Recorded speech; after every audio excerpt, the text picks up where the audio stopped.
Ladies and gentlemen, welcome to the Z Jaipur Literature Festival's fourth Samvad. We are delighted to present The Making of a Superhero. Jane D'Souza, the author of Superhero series. She writes for magazines and advertising clients across the world. Please welcome Jane D'Souza.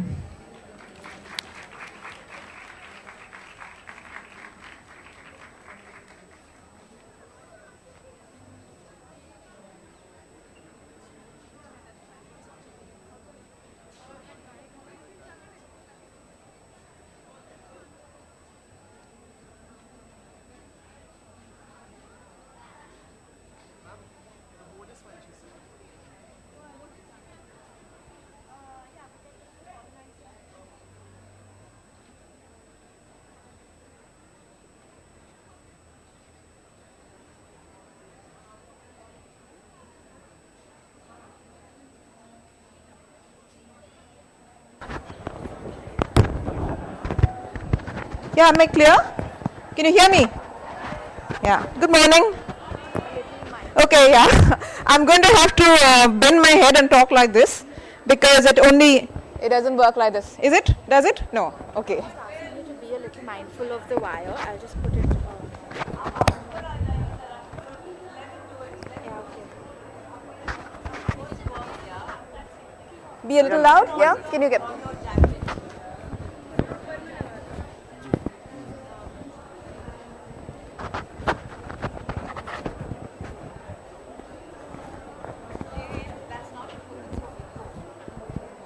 This is the video? No, okay. So let's start with a very short video that my editorial team has put together so you know what the book's about. Just get a rough idea what the book's about, should we?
Thanks. Thanks. If I'm going to get an applause even for this, nice start. Okay. So let's start by, this is going to be a very interactive session. Okay, I'm not going to stand here and talk. I'm going to make you do a lot of the talking. Deal? Yeah, okay. So this is a book about superheroes. And there have been books and movies about superheroes. What is it about superheroes that's so enduring? Why do we listen to one superhero, a new one comes in the block, and each one of them is doing so well? There's something about that, something that tells us something about who we are. Okay? I'm going to give you a hint. When I was a kid, when I was your age, and anyone bullied me, you know what I'd do? I'd take it then and I'd go back and I'd think, if only overnight I could grow muscles, you know, or if only I could look at that character and cover him in slime. Yeah, do you do those things? Yeah, do you feel that? So the idea, the concept of what makes a superhero really work is called, let me see if I've got this right. Where's the presentation? Presentation, hello.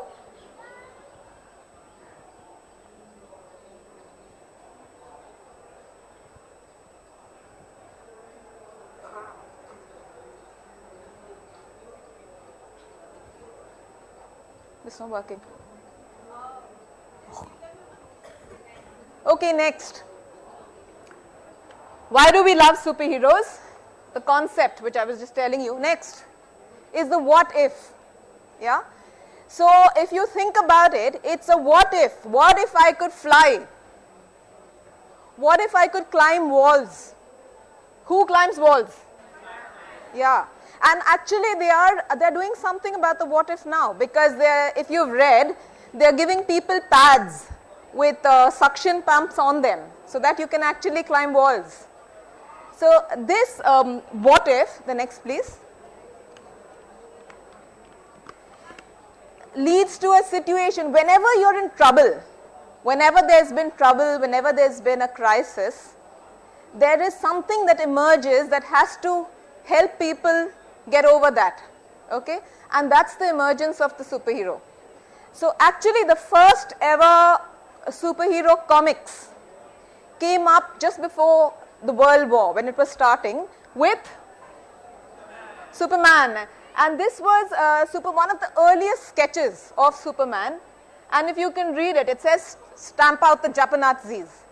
So actually, what Superman was actually originally came up for was because he was avenging Pearl Harbor and he was actually fighting the bad guys. That's why Superman started. Next. So I told you I'd make this interactive. The creators of Superman first sold Superman, the whole franchise, okay, the entire creation of Superman and the illustrations and the stories to DC Comics for how much? Hands up.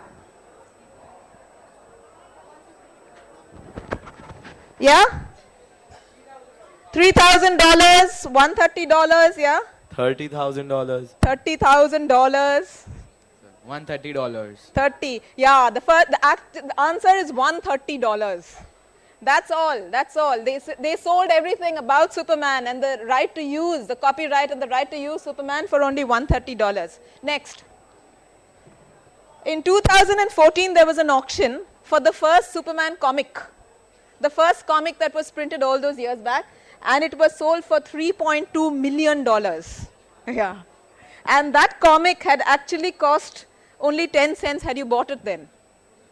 That's the power. That's how much, it has grown. And that's the power of actually a superhero to take over someone's imagination and to grow larger than life. Next, please. Yeah, here's another question. Who do you think the first superhero ever was? The first printed? An alien. Yeah, you have something? A mutant? No one's guessing right. What about some of the adults out there, older people? A giant? We've gone through everything, so it has to be the last, a magician. So, and next, please.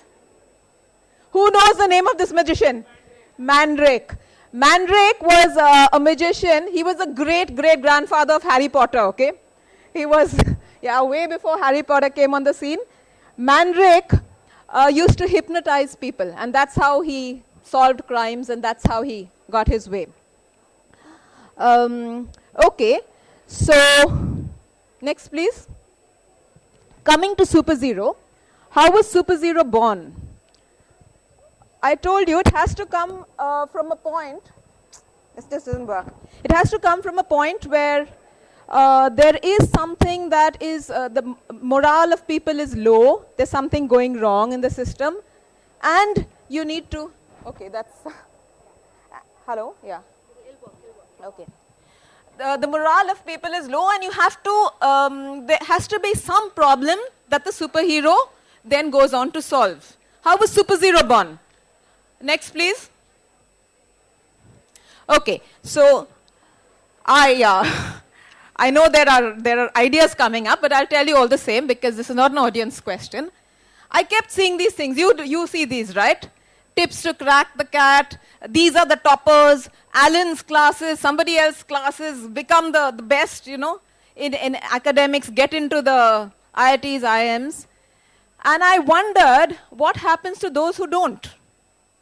What happens to, does that make them any less? Just because I'm not a 100 percentile or a 99.0585 percentile, what happens to everybody else? Does that mean that they're nobodies? Does that mean that they have nothing good about them? Because the papers are only always full of people like this.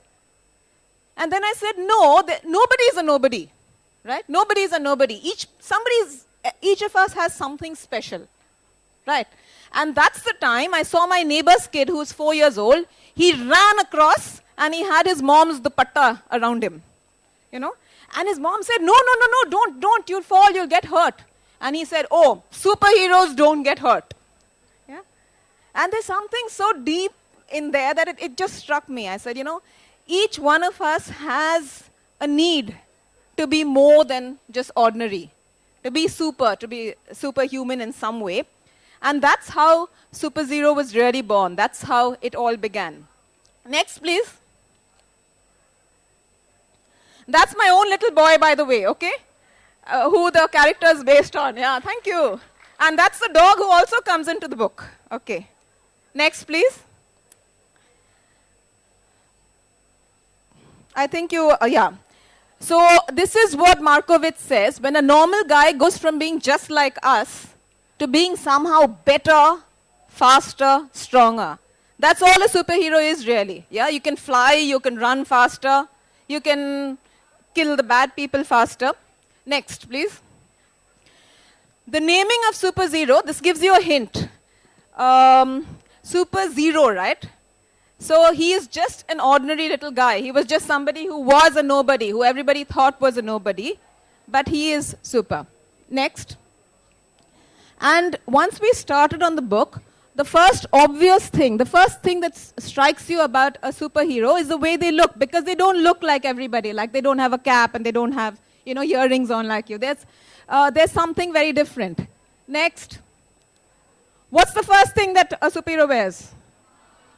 Now, if you look about, this is to the right is what your normal mask, if you go and buy one, is actually. If you go to think, look at Spidey's mask. Look at that. It's so impractical because all it would ever show were his eyebrows if you actually were to put it on. And yet, this is such a strong, strong feature. Next. Why the mask? Any ideas? Why the mask? Yeah. Okay, next. See how strong the masks are and see how identifiable they become. Okay? You know who these masks belong to. So I'm going to give you a question. Why the mask and why a half mask? Why a half mask? Why not the full? Yeah? To speak. Okay, yeah? To breathe. Okay, I don't think superheroes are borrowed by things like breathing. Yeah. Anyone else? Why the mask? Why half a mask? Style.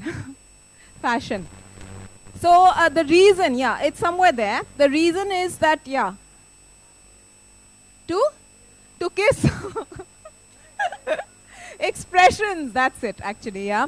So you've got to see the set of the jaw and the firmness, the guy when he laughs, when he cries, when he kisses, or whether he does or not. And yet, you should not be able to recognize the superhero in real life. He may be sitting out there for all you know, right? Because that's, yeah, this is what a normal guy. If you notice, all the superheroes had a normal persona, and then they'd overnight, or they'd go into something and they'd put on their cloaks and they'd put on their spandex and they'd transform. But when he was a normal person and interacting with normal people, you should not recognize him. That's why the mask. What next? What else does he wear next? Okay, here's some more trivia. What's different about Superman's eyewear?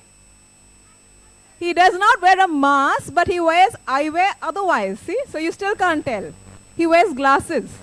Okay? Next, please. What's that long thing that he wears? Why the cape? There is a reason. It's so impractical. I mean, the villains he could get choked. He could get strangled with that cape. And yet each superhero is trailing around that cape. Why? To fly. No, that's what everybody says. It's not to fly. It's very heavy. Who would want a cape while flying?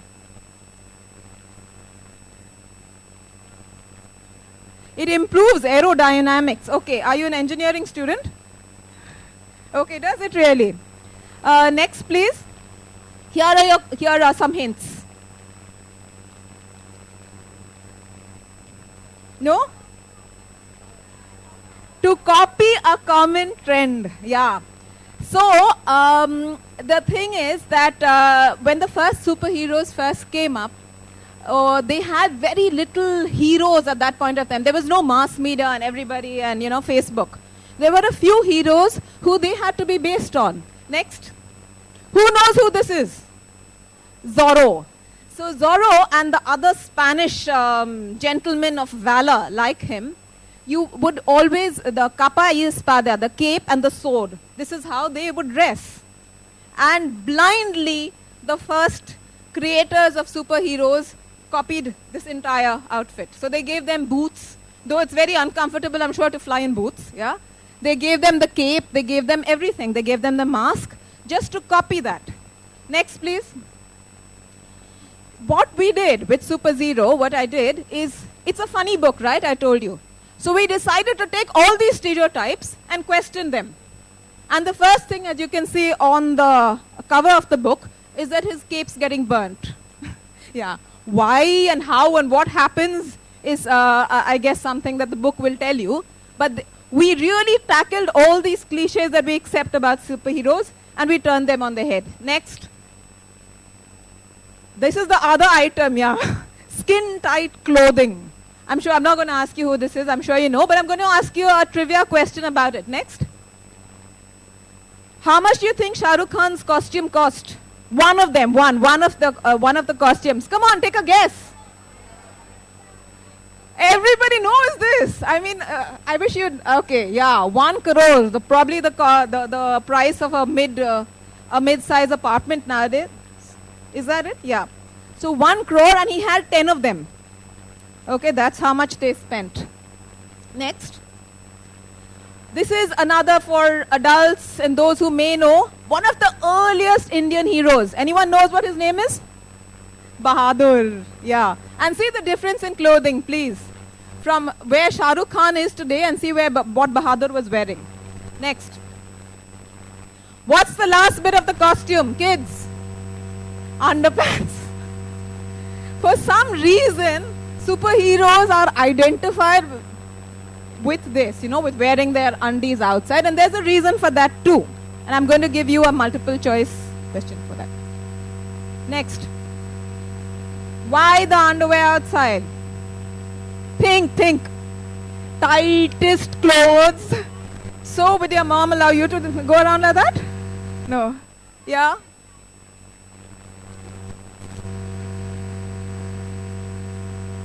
Like circus performers. Yeah. So if you notice, you've gone a circus, you see the trapeze artists.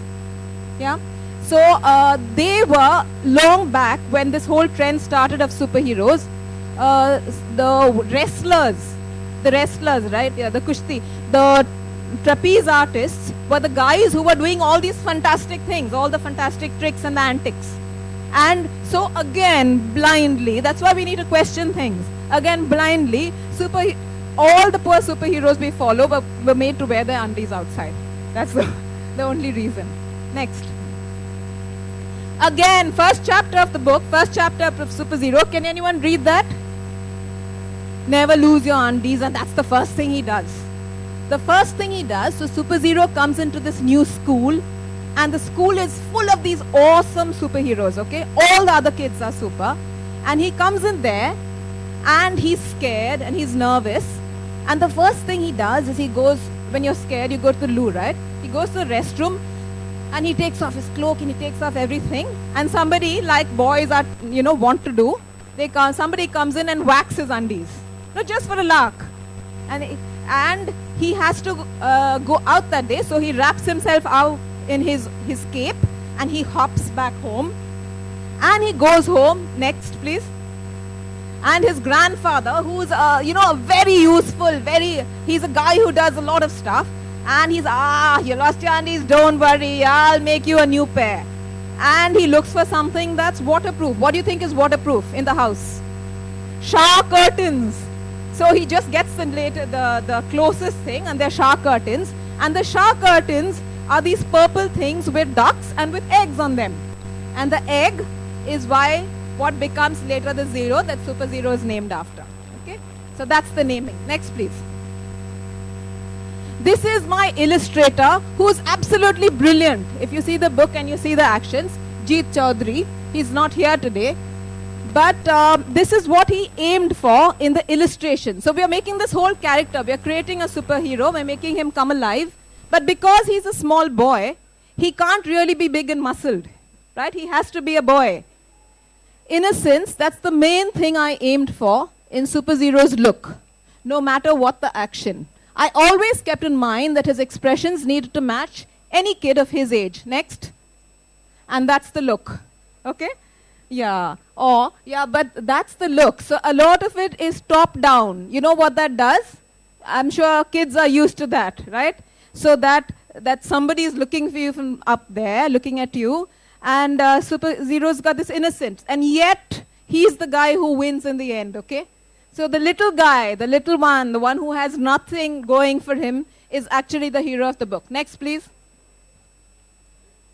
What's his personality? He's funny. It's a funny book. He makes mistakes like all of us do, especially me. Yeah? You saw all the goof up with the mic. He gets into all sorts of trouble, but he never gives up. And he's always funny. It's a really funny book. Next. This is what my commissioning editor said. When I first saw the story, I knew we were on to something awesome. Super Zero was not only a super nut that kept you laughing your head off, but he was also something that every superhero should be.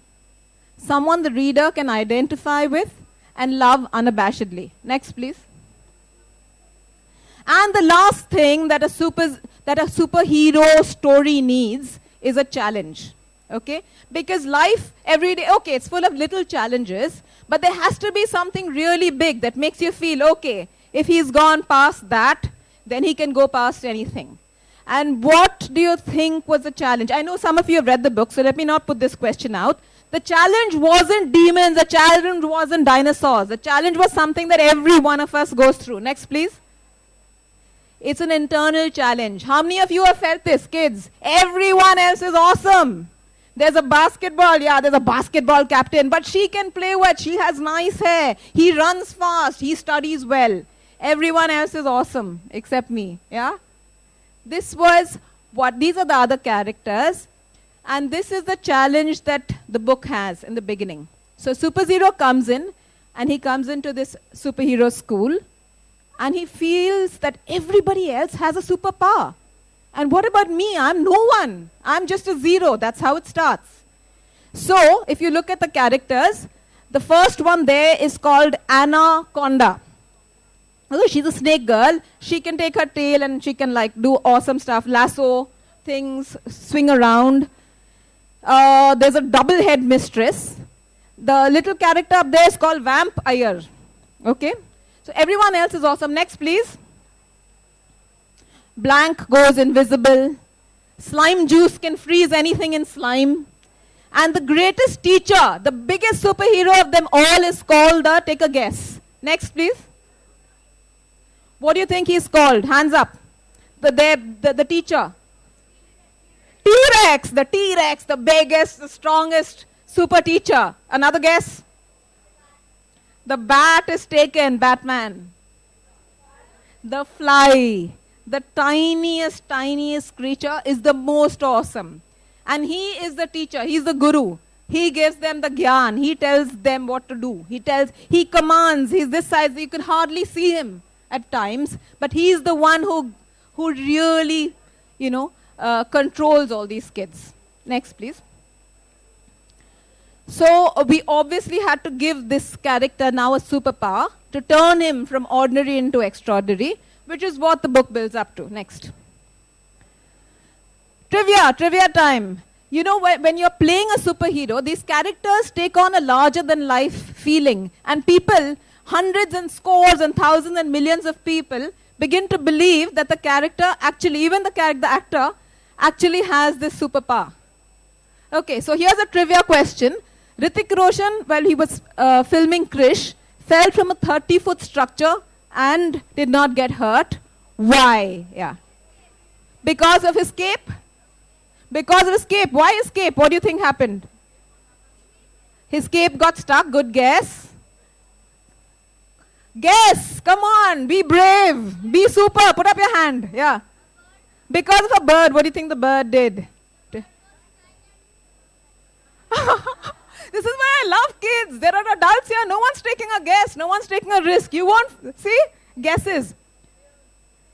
Because of his prayers. No, it's the most improbable one. It's because of rain. Because of rain, they had put up a canopy. You know, they covered it like this so that the equipment would, and he fell onto the canopy. Yes. It's, oh. Here we're talking about superpowers. Next, please. So, Super Zero has to get a superpower.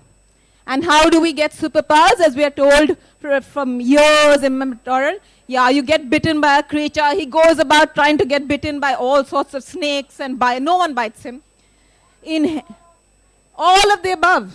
Inherit super genes, experiment gone wrong, reveal he's an alien.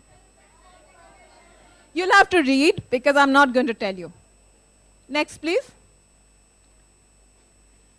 What do you think is yours? I'm going to leave you with this, and I'm going to call on another author friend to have a conversation, a rapid-fire fun conversation with me after this. But I'm going to leave you with this question. If you had a superpower, if any of you could do a what if you could go back to your childhood and your earliest times, what if you could just go invisible? If you're on stage and you're nervous, what if it could be invisible? What if you had to get home to Delhi, say whoever's coming, I'm from Bangalore, and you could just fly back home? What if you could teleport? If you had a superpower and if you had a chance for your what if to come true, what would it be? So, next. Yeah. Super speed. Yeah, you think. You don't have to answer. What's next? I have to. So, the part of this book, for some reason it's done, it's just flown off. Super Zero and the books have flown off the shelves. And in just about 2 years, we're on to probably our third venture. So what's next? We'll have to find out. But I'd like right now to invite Itisha Pierboy, who is an author of a humor book called Half Love, Half Arranged. Yeah. To have a short, interesting session of questions with me for about 10 minutes, after which we'll open it up to anything. You can share the mic here.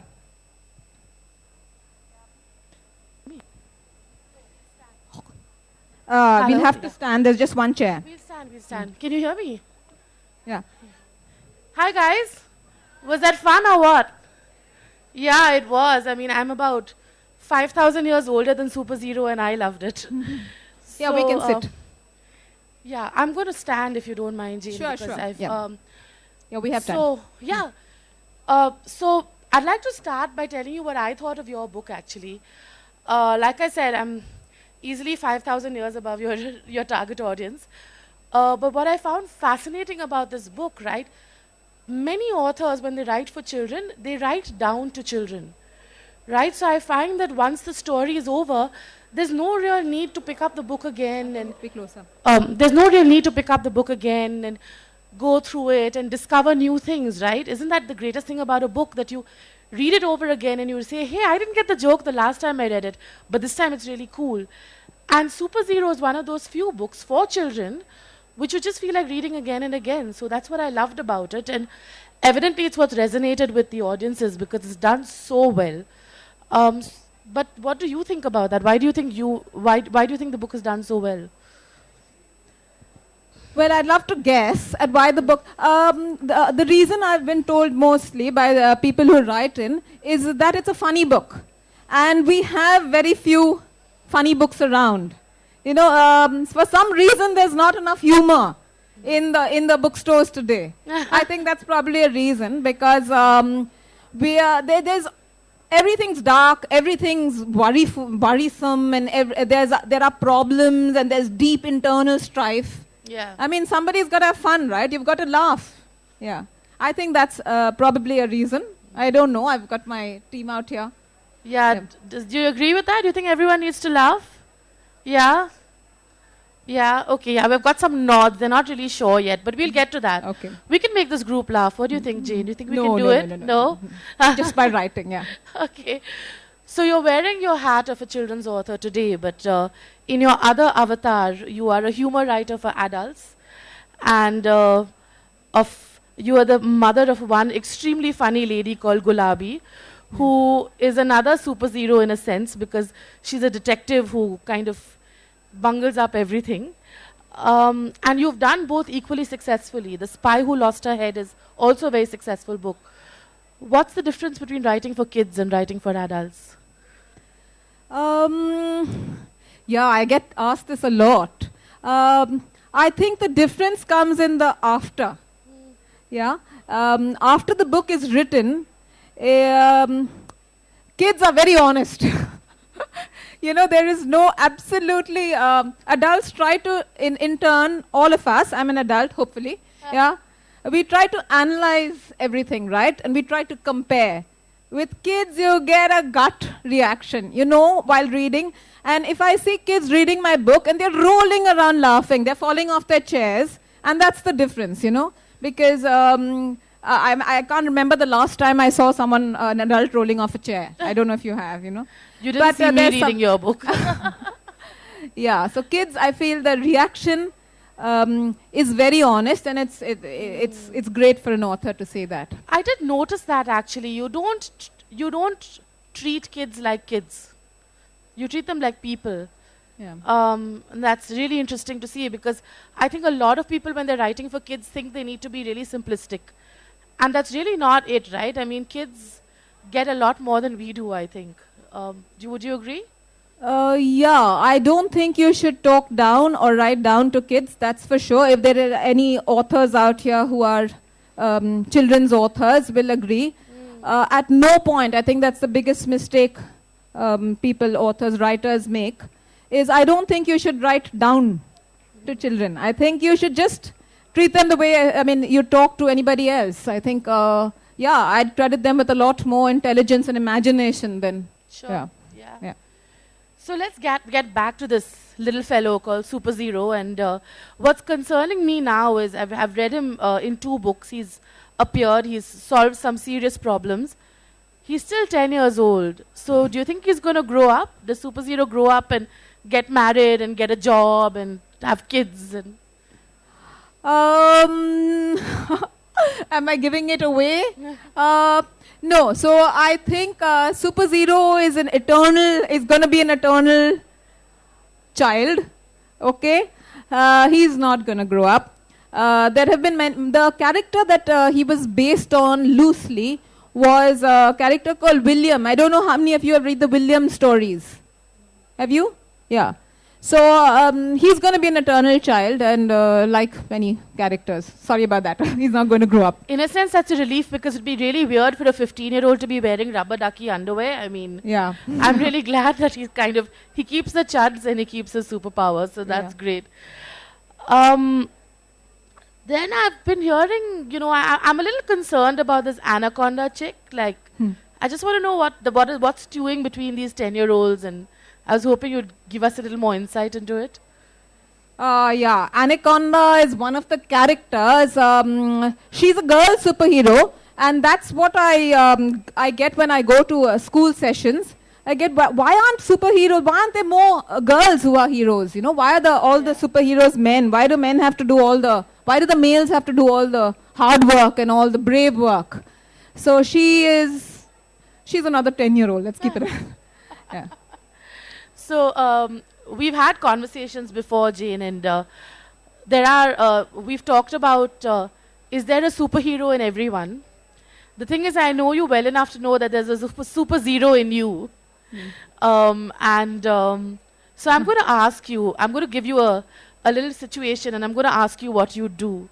So your neighbor's having a shower, and the cat sneaks in and drags off her towel. Towel, okay. The towel drops. Okay. A towel, yeah, it disappears. The cat's taken it away. So this is a moment for... What would you do? Well, it depends on how good looking the neighbor is. No, I don't know. Probably. There's a character in the book called Slime Juice who has the ability, the power is just to look at somebody and cover them in slime. You know, that's probably something like that. Yeah. So you'd kind of dress him in slime. Dress him in slime. That is so gross. Yeah. Okay. I'm sure you've been hearing from many readers, and like you said, they're very honest. So if they don't like the book, they say they don't like the book. Could you share with us some of your favorite reactions, or one of them? Well, a lot of the children who write in not with just praise, like adults, for the book that I wrote for adults, I got a lot of compliments and I like this and that. Children write in with their own ideas, yeah? So I've got like multiple plots for my next few books because they will write in saying that this is what Super Zero should do. Or the next one will be, this is my hero. There's a Super Sally. I've got a little booklet mailed into me about someone called Super Sally by a 7-year-old girl. Super Sally does the same things that Super Zero does. Wow. But so kids write in with ideas of their own more than just Yeah. reactions. Yeah. That is so exciting, isn't it? Oh yeah, it's fun. So another situation for Super Jane. You're at home, you're working, maybe writing something, maybe solving another problem, and you hear a meow, and you look out and there's a little kitten stuck in the tree. A What would kitten you on a do? tree. Call the fire department? No. I mean, kids. If there's a kitten on a tree, what superpower do you think would help him or her out? The kitten. Flying. I'd fly up and get the kitten down. Okay. Awesome. Awesome. You've got a good team on your side, Super Yeah. Jane. You've got Ah, some you're great writing your minds next out book? there. Yeah, okay. Who's your favorite character? In the book? Yeah, from Super Zero and his friends. Okay, my favorite Super Zero character is Super Zero's mom for very obvious reasons. Because she's got a handful, right? Yeah, the kid is doing well, the kid's being recognized. But who does all the women here? Who does all the tough work in the end? Who does all the real hero work, huh? Yeah, so yeah, I wrote that mom's character with much feeling, I can assure you. Yeah. Would you like to open it out to the audience now? Yeah, okay. I think we are running out of time. If there are any, where are the mic volunteers? Any questions, anything at all? Yeah. Okay. Thank you. Good luck. Tisha. Thank you. Yeah. Go ahead, yeah. When you were small, which book did you like, or which author did you like? When I was small, I loved reading actually about wildlife. So there's the Jack London series about the Call of the Wild. Yeah, there are books, The Black Stallion. Then of course, Call of the Wild is actually about a wolf that comes in. I loved reading about things that were different, animals and something not human. I know that sounds weird, but I probably also a lot of the characters that I get have animal powers, like super eyesight, super hearing. Okay, but when I was small, I loved reading wildlife books. Thanks. Yeah. Okay, so my question is, Oh, so you get to ask a question because you're a volunteer and you have the mic. Yeah? Does it sound fair? Young superheroes, yeah. Sure. how do you get inspired to write? Like, what inspires you the most? Well, I did share that. I cannot sit down. I'm one of the writers who cannot sit down and do a 500 words a day. I know there are authors who do that. I can't do that. So there has to be, like the last time I was inspired, I told you, by a newspaper headline. Okay, when I'm walking down today, I saw that woman inside. She was grinding. In the author's lounge, she's grinding a dhania. You know, there's something out of the way that just hits me at certain times, and I carry a notebook and I have to write it down. The inspiration just anywhere. I don't think it's anything I read in particular. Thanks. What is the least favorite part of writing a book? Wow. What's the least favorite part? Coming and performing. Because actually, writing is a very solo task. When you're writing, you cannot be writing in a group. I write very alone. It's a lonely task. Okay? And I enjoy that part of it very much because I'm reaching deep in and I'm thinking about things and there's a lot of ideas. what I really don't like about the writing process is having to sell books. You know, I feel someone else should do that. That's what entirely my opinion. Ma'am, ma'am, as Yeah. there are already a lot of superheroes in the town, so ma'am, Yeah. what makes superhero different from them? He's the funniest guy around. Read the book. Is there any other superhero who's funny? They're very serious, right? You can see through their half masks, their jaws are grit. This guy is a complete loon. That's why he's doing well. You're like, okay. As a person trying to go for comedy, any tips? You're trying to go for comedy. You want to do a 1-minute act here? Not really. Anyone wants to hear him? Very adult jokes. You want to do adult books? I do very adult jokes. Oh my God. Okay, sit down. This is a kids session. Yeah. Okay. About comedy. About comedy. Oh my God. Yeah. What is that? You think? Okay. Kajol. Oh my God. I think our audience can now. Yeah. I'm tempted to run over myself. Do you want to see Kajol and come back? She is walking this way. You can just stand up. That's okay. You can stand up and watch her. Already seen her. I'll wait.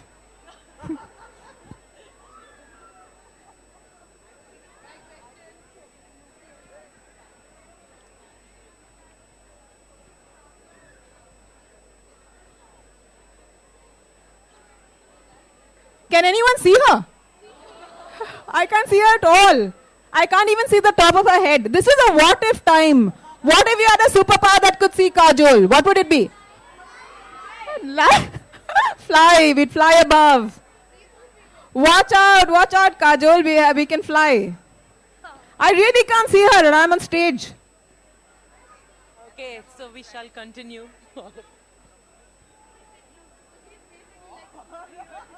She is like a superhero now.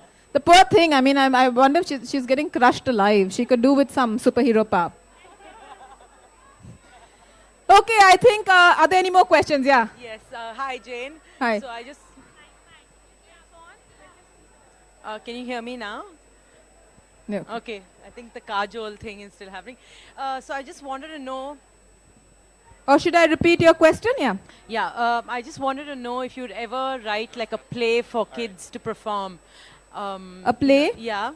for kids to perform. I think that needs a different set of skills, writing a play. Okay? I don't think just anybody should be allowed or even asked to do that.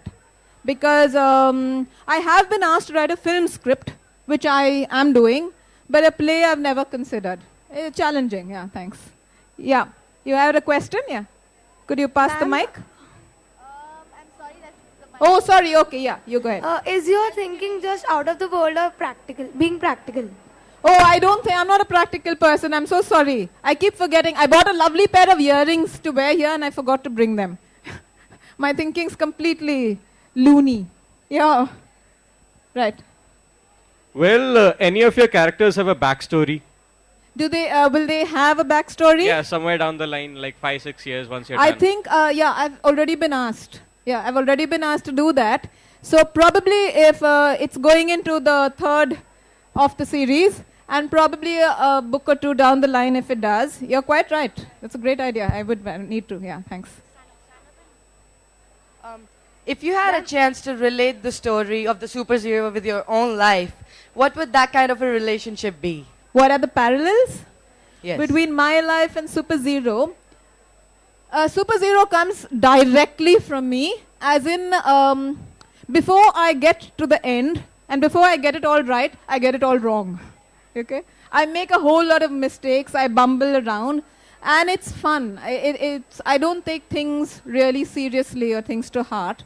And I think that's what the character is. I was very honest. I put down the character as I am, and I think a lot of people out here relate to it just because of that, people out there. Yeah. Ma'am, why we write when we are in stress and to express our feelings? Why do I write? Do you why- write to express your feelings? Yeah, when no one is ready to listen. When no one's ready to listen, you write to express your feelings. I think that is a point, but how we do it is different, right? I do it through humor. I spoof up things. I challenge stereotypes. Okay, that's why I write. To break out of things that people believe in and to question, are you sure that's right? I mean, are you sure that's the only way to do it? Yeah, that's why I write actually. Yeah. Hello. Hi. Thank you for an exciting session. Thank you. Yeah. I just wanted to know, when you were growing up, did you read Marvel and DC superheroes, and if yes, which one's your favorite? Okay. So, thank you. I read a lot of comics. I read a lot of books. One thing, not just superheroes. I'm an only child. I was an only child. And I read almost continuously. In fact, my mom told me that when she wanted me to accompany her shopping, the only way she could bribe me was by giving me books. I walk behind. Just reading. And I'm sure all of that, percolates down. There are characters, there are people I meet who enter the book. Thank you. Yeah. Do we have time for just one more? Yeah. When we did have two you more. call yourself, when did you first call yourself a writer or an author? When did I first call? Yes. Well, an author is probably first called an author when the book gets published. When did I first call myself a writer? I've been a writer for many years. I'm an advertising writer. I write for magazines all around the world. Yeah. So I write. There are people who express themselves through, say, art, dance. I write when I want to say. I don't speak. Sometimes I'm better at sending emails than picking up a phone. Yeah. Is that, are we done? Yeah, okay. The last question you said? Yeah. I have a question. Yeah. So I have not really been following your series, but Okay. the session kind of, takes me down the lane to the TV serials or, every comic books that I used to watch in my time. So, in the midst of all these controversies around how children should be kept away from fantasies and how Kept they... away from fantasy? Yeah. Yeah, how it's like polluting their minds, Shin-chan and everything, Doraemon. How that's polluting their minds. So how do you cope with that? How does Super Zero cope with that? Well, I don't think children should be kept away from fantasy. Oh my God. Where are we going as a world? No. I think children are so brilliant with their imagination. It's like, no, their childhood Oh, should thank not you. be taken away. Of course, Children that should, shouldn't be. I agree with that. I agree that childhood should not be taken away. I agree that the what if and the imagination, that there is nothing that's banned for children according to me. According to me, solely. I think they should be allowed to see the world and interpret it through way, and they should be allowed to imagine up things and not be told that no, that's not possible. You can't do that. Pehle socha hai kya? No, that's not going to happen. No, I think there's All right. Good evening. Good evening. Good morning. Good morning. Okay. You just told the guidelines to make a superhero. Yeah. Can you share the guidelines while making a super villain? Super villain, lovely. Yeah, so there is a character there actually who obviously every story needs a good, solid, powerful villain worth his salt. So your main hero, your main character should always be someone who the audience or the reader can identify with. Okay? Some of the challenges, some of the hurt that he feels, and should be likable to some degree for a children's book. A villain should be someone who is destroying the happiness of society, of a group of people, and who is being vindictive about it. Okay? Not for his own. So the best villains are probably people who are evil because they're evil. Not evil because, say, their father was, or their grandfather was shot or something. Then that's revenge. The best villains are actually people whose mission in life is to destroy society or to destroy somebody else's happiness. Okay. I think that's all. I think we've done, and we had a lovely interactive session thanks to all these questions. Thank you. Thanks so much. Thanks so much. Yeah, you right?